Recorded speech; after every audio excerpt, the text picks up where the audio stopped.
Baik, kita akan membahas soal latihan ujian sekolah mulai dari soal selanjutnya ya, soal ke-10 kalau nggak salah. Oke kan, kita mulai. Ini adalah soal tentang gelombang suara. Oke. Kilat terlihat di angkasa dan terdengar bunyi petirnya setelah 5 detik kemudian. Nah, 5 detik ini berarti adalah waktu tempuh atau waktu yang diperlukan gelombang suara ini untuk merambat. Berarti ini adalah T-nya. Nah, jika cepat rambat bunyi di udara saat itu adalah 310, berarti adalah kecepatan cepat rambat bunyi, lambang yang V. Maka pertanyaannya adalah jarak antara tempat terjadinya petir ke pendengar adalah berapa? Yang ditanyakan adalah jarak. Jarak ini lambangnya adalah S. Nah, untuk mencari jarak adalah kecepatan dikali waktu. S sama dengan V kali T.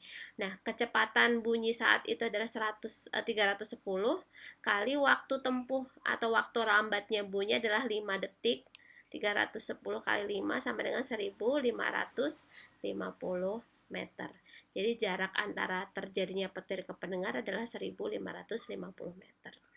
Baik, kita ke soal berikutnya. Soal berikutnya adalah tentang gerak lurus. Nah, di sini adalah ada beberapa grafik antara kecepatan versus waktu. Sumbu Y-nya adalah kecepatan, sedangkan sumbu X-nya adalah menunjukkan nilai waktu tempuh. Oke ya. Nah, yang perlu diketahui adalah ketika grafiknya naik seperti ini, seperti yang A dan B, maka menunjukkan kecepatannya bertambah seiring dengan berjalannya waktu. Sedangkan grafik yang C ini menunjukkan kecepatannya berkurang, sedangkan grafik D ini menunjukkan kecepatannya konstan. Jadi ini adalah GLBB dipercepat, yang A, demikian juga dengan yang B, ini juga dipercepat. Sedangkan yang C, karena grafiknya turun menunjukkan kecepatannya berkurang, maka ini adalah grafik diperlambat, GLBB diperlambat. Sedangkan yang D, karena kecepatan konstan, ini adalah grafik GLB. Nah, kita ke soal.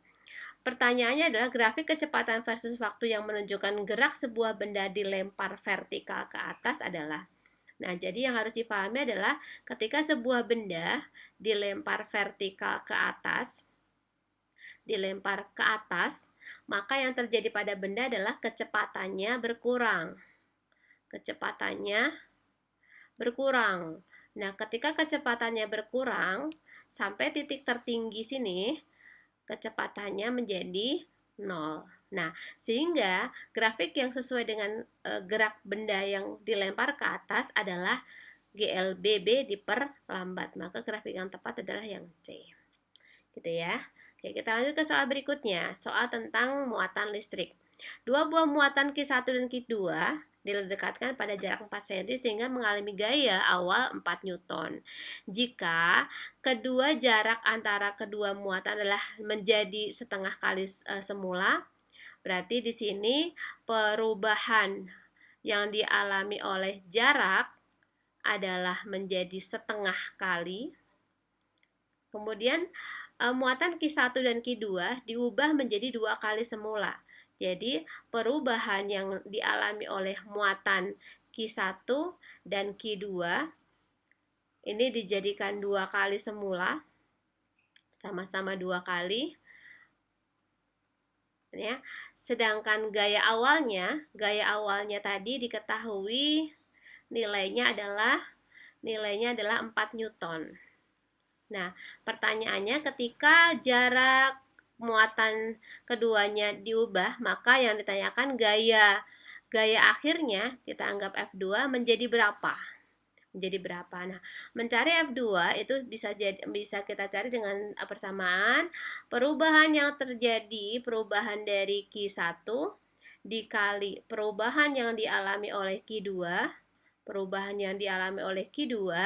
dibagi perubahan yang dialami oleh R dikuadratkan. Nah, kita kali dengan gaya semula F1.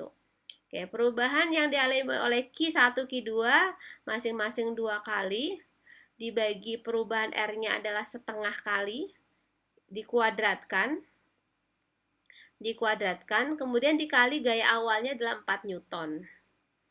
Nah, kemudian kita lanjutkan, 2 kali 2 adalah 4, dibagi setengah kuadrat adalah 1/4, dikali gaya semula adalah 4. Ya, kita lanjutkan. 4 kali 4, 16, dibagi 1/4, ya kan? Nah, karena dibagi sebuah pecahan, cara mengerjakan atau mencari hasilnya adalah kita jadikan perkalian dan dibalik pecahan tersebut kita balik. 16 kali 4. 16 kali 4 sama dengan 64 Newton. Jadi gaya akhirnya menjadi 64 Newton. Baik, kita lanjutkan ya ke soal berikutnya tentang hukum Kirchhoff. Hukum Kirchhoff ini berlaku arus yang masuk ke titik percabangan sama dengan jumlah arus yang keluar dari percabangan tersebut. Nah, jumlah arus yang masuk adalah I1. I1 ini nilainya harus sama dengan yang keluar, ada I2, ada I3 cabang tengah, dan I4 cabang yang bawah. Nah, besarnya arus yang masuk adalah 3 ampere, I2 adalah 1, I3 akan kita cari, dan I4-nya adalah setengah. Maka nilai I3-nya 1 tambah setengah, 1 setengah, plus I3. Berarti nilai I3-nya sama dengan 3 dikurangi 1 setengah. Sama dengan 1 setengah ampere. Ini adalah nilai I3-nya yang di tengah. Cabang yang di tengah ini berarti sama dengan 1,5 ampere. Nah, kemudian I1, I2, I3, dan I4 akan bersatu kembali menjadi I5. Maka I5 itu sama dengan I3 sama dengan 3 ampere. Maka jawabannya adalah yang C. Baik. Oke. Kita lanjutkan ya, soal berikutnya tentang perubahan energi listrik menjadi energi kalor. Ini akan terjadi pada alat pemanas listrik atau teko listrik. Jadi teko listrik ini mengubah energi listrik menjadi energi kalor. Gitu ya. Nah, di sini diketahui 2 kg air, berarti ini adalah massa benda yang dipanaskan, 2 kg. 2 kg ini adalah massa benda dengan suhu awal T1-nya adalah 20 derajat, memiliki kalor jenis, ini adalah kalor jenis air C. Kemudian dipanaskan dengan pemanas air yang dia berdaya 350 watt. Daya adalah lambangnya P. Nah, setelah pemanasan berlangsung selama 20 menit, 20 menit ini berarti waktu lamanya pemanasan, maka pertanyaannya adalah suhu akhir dari air tersebut berapa? Baik. Jadi energi listrik yang digunakan oleh teko listrik itu sama dengan P kali T. T di sini adalah T waktu, diubah menjadi energi kalor untuk menaikkan suhu benda, berarti sama dengan MC delta T. T di sini adalah perubahan suhu. Nah, daya dari teko listrik adalah 350 watt, sedangkan waktu lamanya teko itu digunakan adalah 20 menit. Nah, 20 menit ini kita ubah menjadi detik. 20 dikali 60. Ini setara dengan 120 detik. Nah, ini yang akan kita gunakan. Kita masukkan 1200 detik sama dengan massa airnya 2 kg. Kalau jenis airnya 4200, dan untuk mencari suhu akhir kita cari dulu perubahan suhu yang dialami oleh air.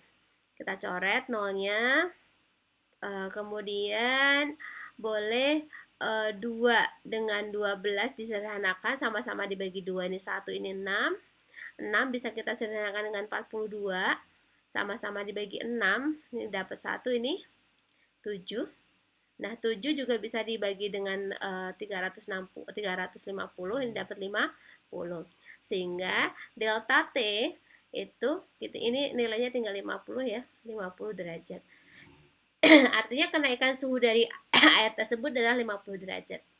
Maka kita bisa menentukan suhu akhir dari air tersebut adalah suhu awal ditambah kenaikan suhu atau perubahan suhu yang dialami oleh air tersebut, delta T-nya.